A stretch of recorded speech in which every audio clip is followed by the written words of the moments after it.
So hello everyone. माझं नाव नेहा जवंजाळ आहे. मी basically पुण्याला राहते आणि by profession me actually masters केलं आहे फार्मसीमध्ये. बट त्यानंतर मी माझा प्रोफेशन थोडा चेंज केला आहे. ऑफकोर्स रिलेटेड टू हेल्थ केअरच आहे.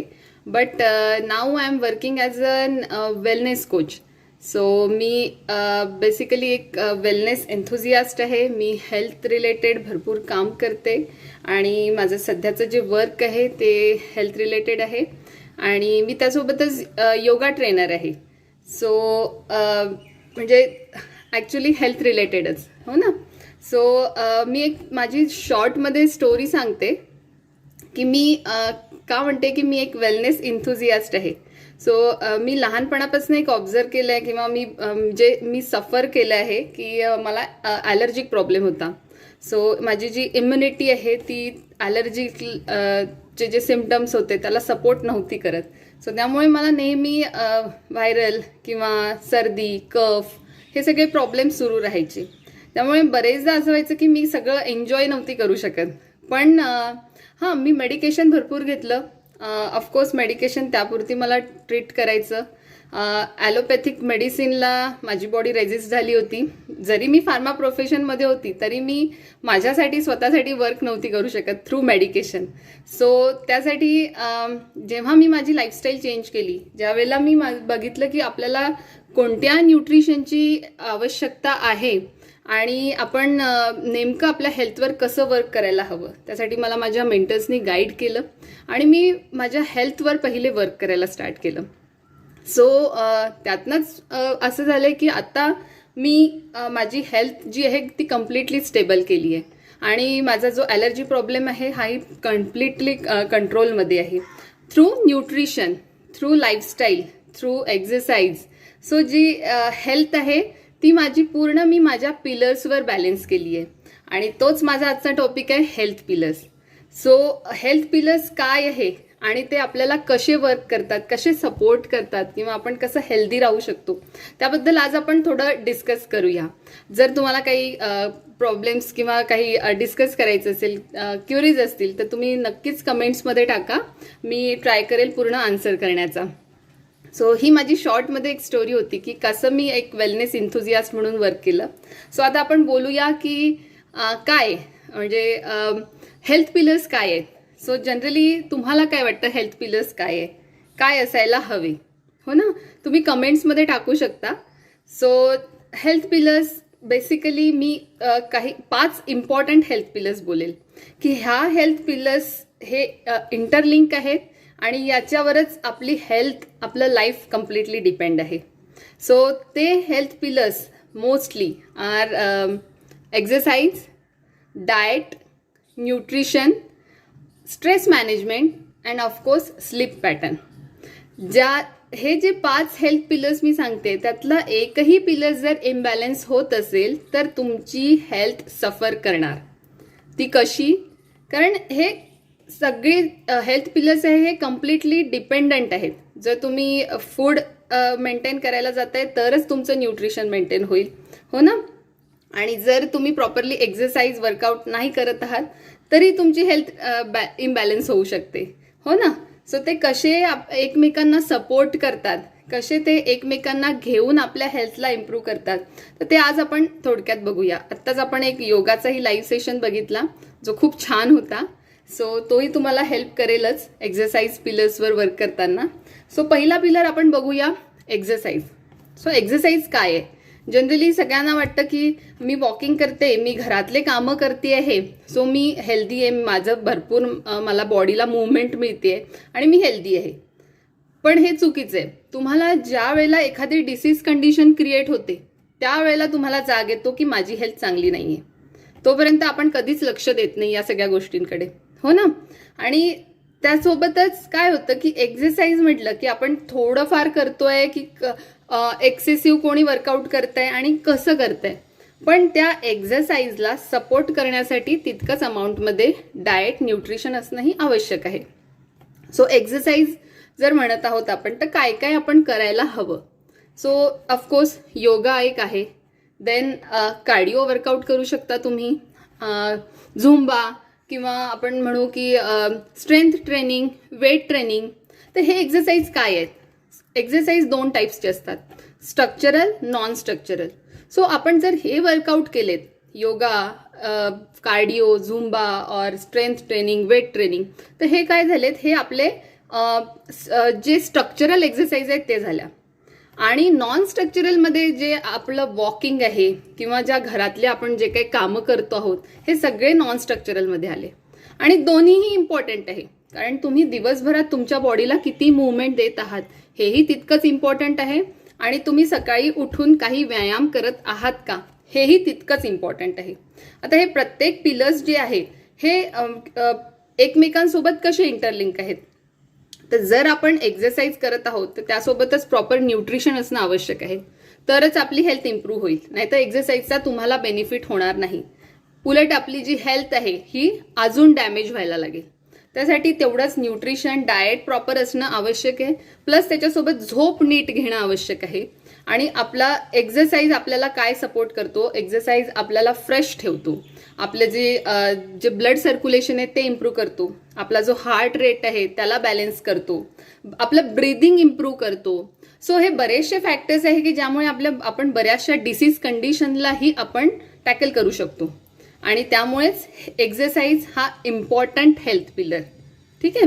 आणि आपण at least on an average normal human बिईंगनी ॲटलिस्ट 10,000 स्टेप्स रेग्युलर त्यांचे दिवसभरात व्हायलाच हवे. आणि जर तुमचे 10,000 स्टेप्स होत नाही आहेत तर तुम्ही कुठेतरी कमी पडत आहात किंवा तुमचा जी स्ट्रेंथ आहे, स्टॅमिना आहे तो कमी पडत आहे. सो जर तुम्हाला काही हेल्थवर वर्क करायचे, मे बी वेट लॉस असेल, फॅट लॉस असेल किंवा अजून काही हेल्थ कंडिशन असेल, तर त्यासाठी मे बी तुम्हाला जे वॉकिंग आहे ते वेगळं असेल आणि त्यासाठी तुम्हाला प्रॉपरली कन्सल्ट करणं आवश्यक आहे.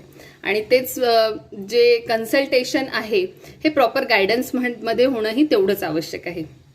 सो हा पहिला पिलर झाला आपला, हो ना.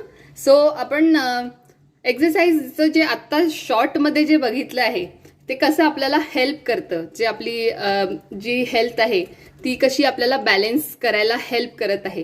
त्याचसोबत एक्झरसाइज सोबत आपल्याला काय मेंटेन करणं आहे तेही तितकंच महत्त्वाचं आहे, कारण आपली जी लाईफस्टाईल आहे ती मेंटेन करायला आपल्याला एक्झरसाइजसुद्धा हेल्प करते. सो आता आपला सेकंड पिलर आहे लाईफस्टाईल. सो लाईफस्टाईल काय? लाईफस्टाईल म्हणजे आपण रोज जे खातोय, पितोय, जगतोय ही लाईफस्टाईल, और आपण खूप आळशी झालो आहोत आणि आपण काही करत नाही आणि आपण नुसतं टीव्ही बघतो आहे, ही लाईफस्टाईल.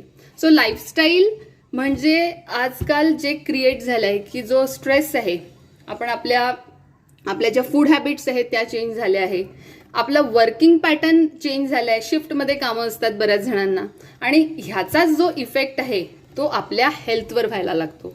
सो लाईफस्टाईल ही आपल्या हेल्थसोबत कशी रिलेटेड आहे ते इथे दिसतं. आणि आपलं एक सर्कॅडियन रिदम म्हणतो आपण, किंवा आपला जो रोजचं जे रुटीन आहे त्याचं एक सायकल असतं, आणि ते सायकल जर आपण डिस्टर्ब करत आहोत तर तो कुठेतरी आपल्या हेल्थवर इफेक्ट करत आहे. मे बी आपलं हार्मोनल इम्बॅलन्स होत असेल, मे बी आपली झोप नीट होणार नाही, त्याच्यामुळे जे सिक्रिशन्स आहेत तेही डिस्टर्ब होतात. काही जणांचे क्रेविंग्स खूप वाढलेले असतात. का? कारण ती प्रॉपरली झोप होत नाही, नीट फूड घेत नाही, जंक फूड खूप वाढलं आहे खाणं. सो लाईफस्टाईल ही आपल्या हेल्थवर इफेक्ट करते आणि काही डिसीज कंडिशन क्रिएट करते आहे. सो बरेचसे लाईफस्टाईल डिसीजेस जे आपण म्हणतोय की थायरॉइड, डायबिटीज, सो हे काय आहे? लाईफस्टाईल डिसीजेस आहे. जर तुमची लाईफस्टाईल तुम्ही बॅलन्समध्ये ठेवली, तुमचं डाएट, न्यूट्रिशन, तुमची एक्झरसाइज, तुमचं स्लीपिंग पॅटर्न हे सगळं तुम्ही बॅलन्समध्ये ठेवलं तर तुम्हाला ह्या कंडिशन्स क्रिएटच होणार नाही. आणि म्हणूनच हे लाईफस्टाईल डिसीजेस आहे, कारण आपण त्याला कंट्रोल करू शकतो पण आपण करत नाही, हो ना. सो हा आपला झाला सेकंड पिलर, लाईफस्टाईल. त्यानंतर आपण बघूया stress management. So stress management काय? हॅपी राहणं, नुसतं हसणं किंवा आपण सुखी आहोत हा स्ट्रेस मॅनेजमेंट आहे? ऑफकोर्स नाही ना. सो स्ट्रेस हे 2 टाईप्सचे असतात, यू स्ट्रेस, डिस्ट्रेस. आता यू स्ट्रेस काय आहे की एक हॅपी स्ट्रेस आहे, म्हणजे आपल्याला खूप काम आहे आणि पण आपण त्या गोष्टीमध्ये हॅपी आहोत, आपण ते एक्साइटमेंटनी करत आहोत. जरी आपलं काही डिस्टर्ब होत आहे पण ते एक्साइटमेंटनी करत आहोत, तर तो आहे यू स्ट्रेस. आणि असा स्ट्रेस जर आपल्याला असेल तर काहीच प्रॉब्लेम नाही, बट त्याच्यासोबत आपण आपला लाईफस्टाईल मेंटेन करणं तेवढंच इम्पॉर्टंट आहे. ठीक आहे. देन दुसरा जो स्ट्रेस आहे मी म्हणते डिस्ट्रेस. हा सगळ्यात महत्वाचा आहे, जो आजकाल सगळ्यांना क्रिएट व्हायला लागलाय.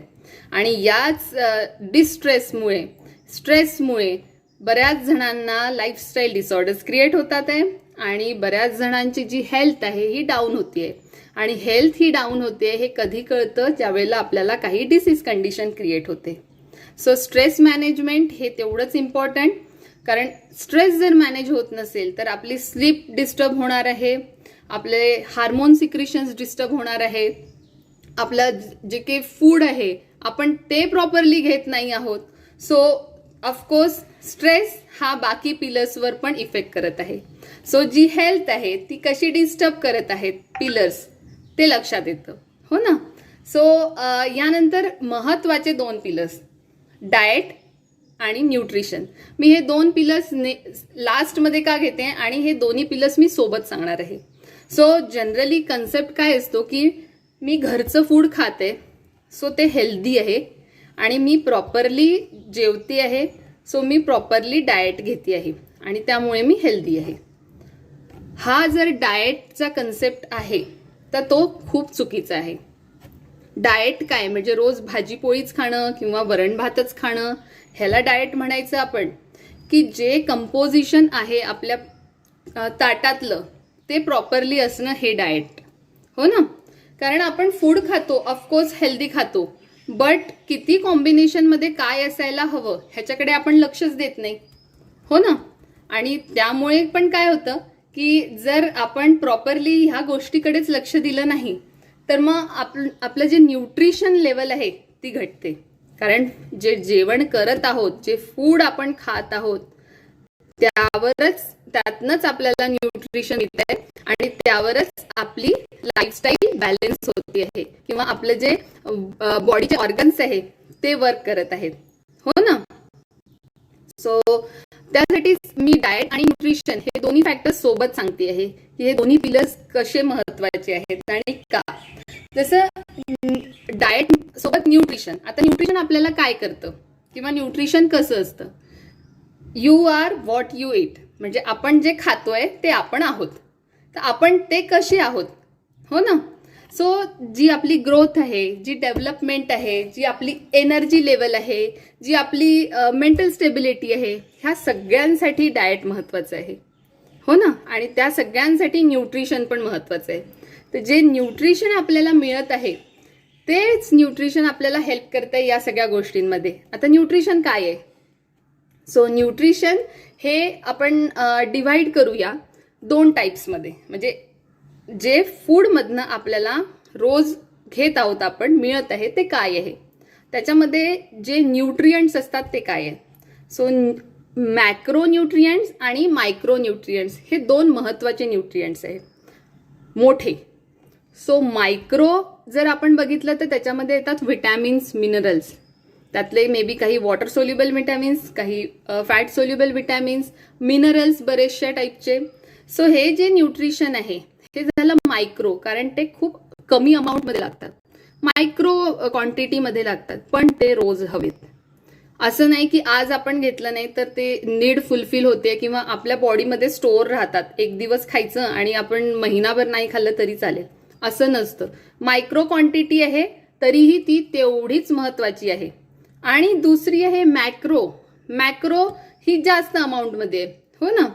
सो मोठ्या अमाऊंटमध्ये हवी, पण तरीही तीही सुद्धा डेलीच हवी, ती डेली बेसिसवरच नीड फुलफिल व्हायला हवी. मग आता ही मॅक्रो जी आहे ती मॅक्रो काय आहे. सो प्रोटीन, कार्ब्स आणि फॅट्स, गुड फॅट्स, ठीक आहे.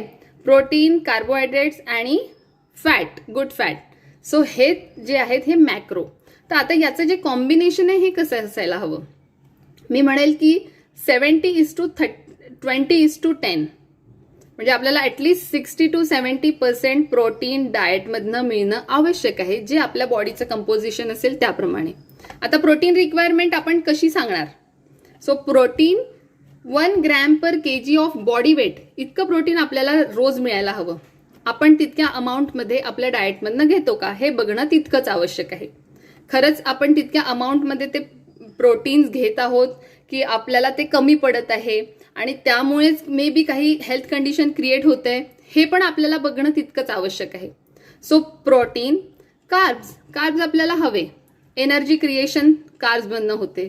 बट अननेसेसरी कार्ब्स जे आहेत ज्याचं युटिलायझेशन तुम्ही करत नाही आहात किंवा एक्सरसाइज प्रॉपरली होत नाही आहे, सो जे स्टोअर होत आहे हे स्टोअर झालेल्या कॅलरीज ज्या आहे ह्या अल्टिमेटली फॅट्समध्ये कन्वर्ट होतात आणि तिथे वेट गेन व्हायला लागतं. सो फॅट गेन होत आहे, बट ते तुम्हाला एका दिवसात दिसणार नाही की मी आज 4 पोळ्या खाल्ल्या आहेत, चपात्या खाल्ल्या आहे म्हणून माझं उद्या 2 किलोनी वजन वाढलंय, असं कधीच नसतं.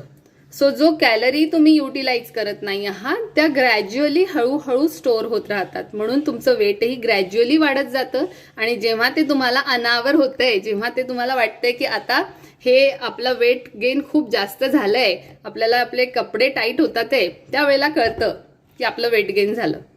पण तोपर्यंत आपण दुर्लक्ष करतो त्या गोष्टीकडे. आता प्रोटीन सुद्धा आपल्याला एनर्जी देतं, बट प्रोटीनचे फंक्शन्स भरपूर आहेत.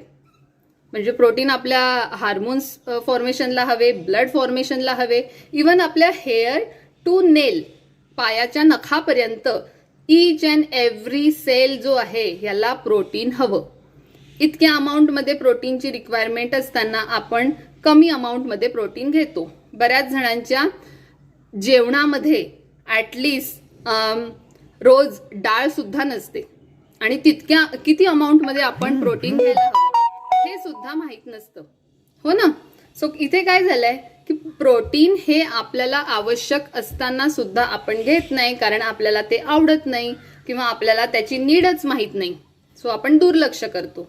पण हीच नीड माहीत नसल्यामुळे नंतर लाईफस्टाईल डिसीजेस क्रिएट व्हायला लागतात, हेल्थ इश्यूज क्रिएट व्हायला लागतात. सो ऑफकोर्स जसं मी सांगेल की आपली जी बॉडी आहे ती कशी बनते आहे, सेल प्लस सेल एक टिश्यू फॉर्म होतो. आता टिश्यू जो आहे हा काय करतोय, सो टिश्यू पासनं आपले मसल्स फॉर्म होतात आहे, मसल्स टू मसल्स, आणि मसल्स पासनं प्लस मसल्स काय करताय, ऑर्गन फॉर्म करतात आहे, आणि ऑर्गन्स पासनं काय क्रिएट होते, आपली सिस्टीम क्रिएट होते आणि सिस्टीम पासनं आपली बॉडी क्रिएट होते. आता या सगळ्यांसाठी काय आवश्यक आहे, सगळ्यात महत्वाचं प्रोटीन आणि विटॅमिन्स, मिनरल्स.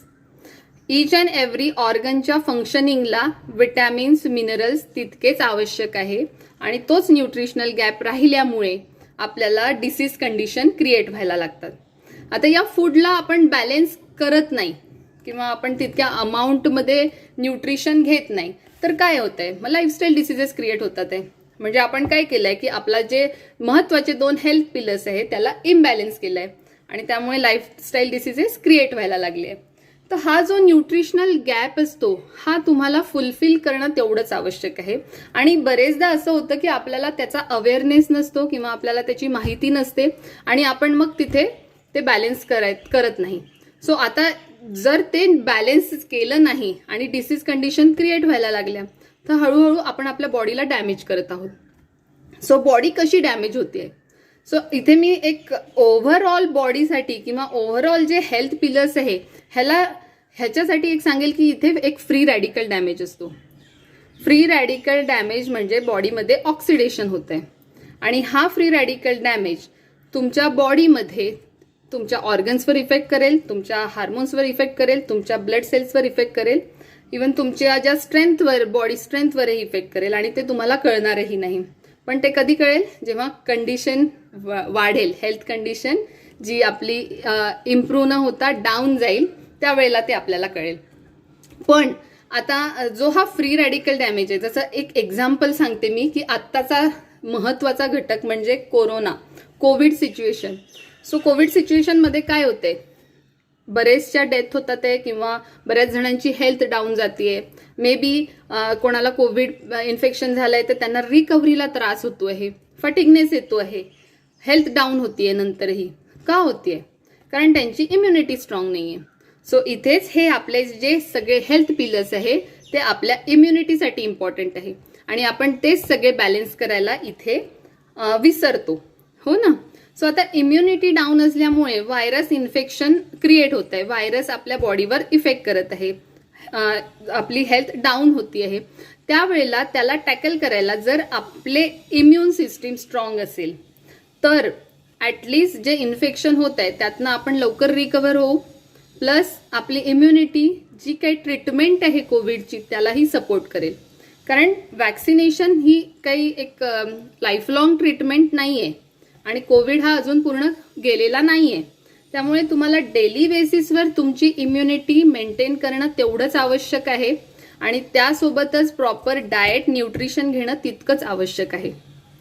सो या प्रकारे ॲटलिस्ट आपले जे हेल्थ पिलर्स आहे आपण त्यांना प्रॉपरली बॅलेन्स करायला जर शिकलो तर आपण इथे काय करणार, आपण ॲटलिस्ट जे डिसीजेस आजकाल क्रिएट होतात आहे, लाईफस्टाईल डिसऑर्डर्स क्रिएट होतात आहे, त्यापासनं ॲटलिस्ट आपली हेल्थ इम्प्रूव्ह होईल. म्हणजे त्यापासनं आपण आपल्या बॉडीचं प्रोटेक्शन करू शकतो, हेल्थचं प्रोटेक्शन करू शकतो. आणि हीच जी गोष्ट आहे ही आत्तापासून आपल्याला आपल्या मुलांसाठी सुद्धा इम्प्लिमेंट करणं तेवढंच आवश्यक आहे. कारण मुलांची आताची जी जनरेशन आहे ह्या लोकांना फास्ट फूड किंवा जंक फूड ह्या गोष्टी जास्त बघायला मिळतात. ऑफकोर्स आपण घरचं देतो पण ह्या गोष्टी पण त्यांच्या पोटात जातच आहेत. पण ॲटलिस्ट तुम्हाला कळलं की ॲटलिस्ट आपलं जे डाएट आहे ते बॅलन्समध्ये कसं असायला हवं, तर आपण त्या मुलांना आतापासून त्या सवयी लावू शकतो आणि आपण त्यांच्या हेल्थवर प्रॉपरली वर्क करू शकतो की पुढे जाऊन ॲटलिस्ट त्यांना या सगळ्यांपासून आपण प्रोटेक्शन देऊ शकणार, हो ना. आता हे जे मी न्यूट्रिशन बोलली की हे न्यूट्रिशन कसं हेल्प करतंय आपल्याला हेल्थ कंडिशन इम्प्रूव्ह करायला किंवा जे डाएट आहे. सो आता डाएटमध्ये मी बोलली की जे कंपोजिशन असायला हवं ताटातलं तेच न्यूट्रिशनवर कसं आहे ते मी सांगितलं. आता आपलं जेवण आपण डाएट जे घेत आहोत त्यात ॲटलिस्ट काय असायला हवं, 6 to 7 types of fruits and vegetables आपण डेली बेसिसवर खायला हवे, तर ॲटलिस्ट आपल्याला काही प्रमाणात न्यूट्रिशन जे आहे ते फुलफिल होईल. आपण तितक्या अमाऊंटमध्ये खातो का? ऑफकोर्स नाही. मग आपल्याला तेवढ्या अमाऊंटमध्ये न्यूट्रिशन मिळत आहे का हे कळत नाही. आणि आपण काय करतो, कधी कधी सकाळीच बनवलेली भाजी 2 वेळा खातो आणि ती एकच भाजी असते. तर एका भाजीमध्ये सगळे न्यूट्रिएंट्स प्रेझेंट असतील असं आहे का? असंही नाही. म्हणजे तुम्हाला व्हेरायटी ऑफ फ्रूट्स व्हेजिटेबल्स खाणं तेवढंच आवश्यक आहे आणि तुम्ही तेच न्यूट्रिशन घेत नाही आहात, मग ते कुठेतरी तुम्हाला कमी पडणार आहे, हो ना. सो हे तुम्हाला स्वतःचं जेवण जे आहे, तुमचं जे तुम्ही फूड घेत आहात त्याचा तुम्हाला स्वतःला स्टडी करणं आवश्यक आहे की ते का बॅलन्स असायला हवं आणि ते कसं बॅलन्स असायला हवं, तरच ते आपल्याला हेल्प करेल. आता जसं 6 to 7 types of fruits vegetables आपण खात नाही तर आपल्याला तितक्या अमाऊंटमध्ये विटॅमिन्स मिनरल्स मिळणार नाही. फ्रूट्स व्हेजिटेबल्समध्ये सगळं प्रोटीन कार्ब्स असतात असंही नाही, त्यामुळे त्यावरच डिपेंड राहू शकतो असंही नाही, हो ना. मग त्यामुळेच आपले जे ग्रेन्स आहेत, आपण जे धान्य यूज करत आहोत तेही कोणत्या क्वालिटीचे आहेत, त्यामध्येही तेवढं प्रोटीन आहे का, प्रॉपरली कार्ब्स आपण जे खात आहोत ते गुड कार्ब्स आहेत का, ग्लुटेन फ्री म्हणतो आपण, किंवा जे आपले धान्य आहेत की ज्वारी, बाजरी, नाचणी, हे सगळ्या गोष्टी आपल्या खाण्यामध्ये यायला हव्या, त्या येतात आहेत का, रिफाईन प्रोसेस झालेले जे फूड आहेत ते आपण किती अवॉइड करत आहोत, ह्या गोष्टीही ऑब्झर्व करणं आवश्यक आहे.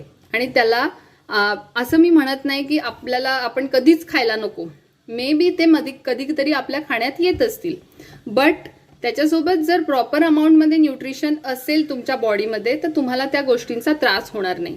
नाहीतर आजकाल काय झालंय, डायजेशन प्रॉब्लेम वाढले आहेत, कॉन्स्टिपेशनचे इश्यूज वाढले आहेत, हो ना.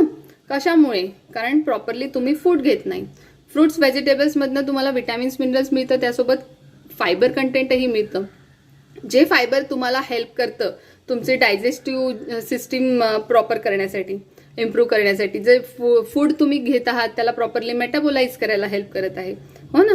आणि ते प्रॉपरली मेटाबोलाइज होईल तरच तुमची गट हेल्थ चांगली राहील. आणि गट हेल्थ काय आहे? आपला दुसरा ब्रेन आहे असं समजायचं. कारण गट हेल्थ चांगली असेल तरच आपणही स्टेबल राहतो, नाहीतर आपली हेल्थ डाऊन होते. सो आता जसं फ्रूट्स, व्हेजिटेबल्स किंवा प्रोटीन, कार्ब्स ही रिक्वायरमेंट सांगितली मी, तशीच गुड फॅट, सो ओमेगा 3 आणि ओमेगा 6 हे 2 टाईप्सचे फॅट्स आपल्याला मिळतात. दोन्ही आपल्या खाण्यामध्ये येतात आहे.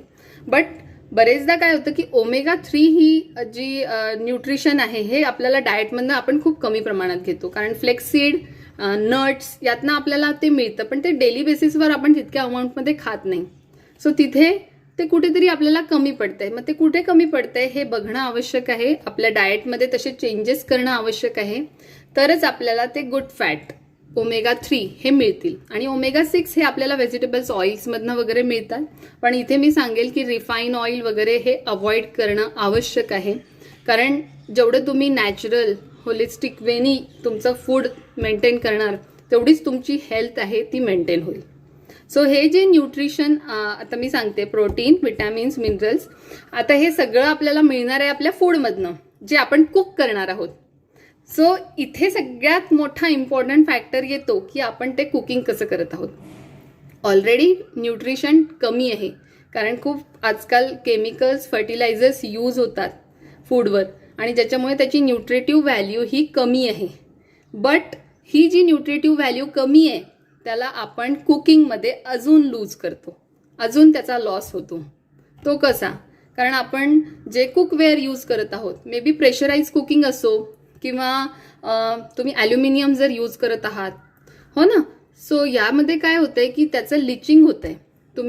तुम्हाला मी एक मेथड सांगते. जर तुम्ही ॲल्युमिनियम यूज करत असणार तर तुमची जी कढई आहे ॲल्युमिनियमची त्यामध्ये पाणी टाकून ठेवा थोड्या वेळ, आणि थोड्या वेळ ऑब्झर्व करा थोड्या वेळाने काय होतं. तिथे बबल्स फॉर्म होतील. सो ते बबल्स का फॉर्म होत आहे? कारण त्यातनं त्याचं लिचिंग होत आहे, आणि तो जो ॲल्युमिनियम आहे हे कार्सिनोजेनिक मटेरियल आहे जे आपल्या फूडमध्ये येत आहे, आणि ते फूड थ्रू आपल्या बॉडीमध्ये एंटर करत आहे, आणि it's a foreign body for our body. So he foreign body तुमच्या हेल्थवर इफेक्ट करते आहे. कार्सिनोजेनिक मटेरियल आहे. कॅन्सरचा कॉज आजकाल कळत नाही कुठून कॅन्सर होत आहे, कारण इतकं सारे केमिकल्स फूडमधनं जातात आहे, किंवा आपण जे कुकिंग करत आहोत त्यातनं जातात आहे. तर तुम्हाला माहीतच नाही की आपल्या हेल्थवर काय इफेक्ट करत आहे, हो ना. सो ही कंडिशन आहे. त्यामुळे जे कुकिंग तुम्ही करत आहात तेही तुम्हाला तेवढंच ऑब्झर्व करणं आवश्यक आहे. आता कुकिंग मी जे बोलली, ॲल्युमिनियम आपल्याला यूज करायचं नाहीये. सो मे बी आपण आयर्न यूज करत असणार. लोखंडाची कढई बरेच जण यूज करतात कारण ते हेल्दी आहे. ऑफकोर्स लोखंडाची कढई ही हेल्दी आहे, यूज करायला हवी. बट त्याच्यासोबत त्याच्यात काही जे फूड न्यूट्रिएंट्स असतात, किंवा जसं vitamin C containing citrus fruits food, so हे सगळे रिॲक्ट होतात. टोमॅटो रिॲक्ट होतंय, चिंच रिॲक्ट होतीये. हे रिॲक्ट होताना काय करतंय, ते हाय अमाऊंट ऑफ आयर्न फूडमध्ये घेते. आता हे हाय अमाऊंट ऑफ आयर्नही तुमच्या हेल्थला इफेक्ट करणार आहे. त्यामुळे आपल्याला अशा टाईपचं कुकवेअर यूज करणं आवश्यक आहे जे आपल्याला लिचिंग होणार नाही, जे आपल्या फूड सोबत रिॲक्ट होणार नाही, आणि ॲटलिस्ट आपल्या फूडचं न्यूट्रिशन मेंटेन करेल. सो यासाठी मी प्रॉपरली गायडन्स देते. त्यामुळे जर कोणाला अजून इन्फॉर्मेशन हवी असेल तर त्यांनी मला पर्सनली कॉन्टॅक्ट करावा. मी अजून प्रॉपरली गाईड करेल, कारण सगळंच एका ठिकाणी एक्सप्लेन करणं पॉसिबल नाही आहे. सो जे मी बोलली की आपलं फूड कसं कुकिंगमुळे आपण त्याचा लॉस करतो, तर त्याला जर आपण इम्प्रूव्ह केलं तर ॲटलिस्ट जे 80% न्यूट्रिशन आहे ते तर ॲटलिस्ट आपण मेंटेन करू, हो ना. सो हा डाएट आणि न्यूट्रिशन हे दोन फॅक्टर्स आपल्या या सगळ्या हेल्थ पिलर्सला आवश्यक आहे, आणि हे सगळे हेल्थ पिलर्स एकमेकांशी इंटरलिंक आहेत, आणि यावरच आपली हेल्थ डिपेंड आहे. सो हे मी हेल्थ पिलर्सबद्दल आज तुमच्यासोबत डिस्कस केलं.